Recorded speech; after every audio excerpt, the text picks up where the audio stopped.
جنہوں نے نماز کو ضائع کر دیا اور خواہشات نفسانی کے پیچھے لگ گئے، سو ان قریب ان کو گمراہی کی سزا ملے گی۔ ہاں، جس نے توبہ کی اور ایمان لایا اور عمل نیک کیے تو ایسے لوگ بہشت میں داخل ہوں گے اور ان کا ذرا نقصان نہ کیا جائے گا، یعنی ہمیشہ کی بہشتوں میں، جس کا اللہ نے اپنے بندوں سے وعدہ کیا ہے کہ جو ان کی آنکھوں سے پوشیدہ ہے۔ بے شک اس کا وعدہ نیکوکاروں کے سامنے آنے والا ہے، وہ اس میں سلام کے سوا کوئی بےہودہ کلام نہ سنیں گے اور ان کو صبح و شام کھانا ملے گا۔ یہی وہ جنت ہے جس کا ہم اپنے بندوں میں سے ایسے شخص کو مالک بنائیں گے جو پرہیزگار ہوگا۔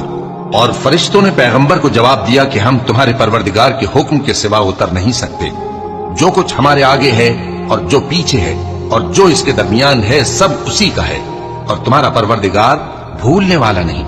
یعنی آسمان اور زمین کا اور جو ان دونوں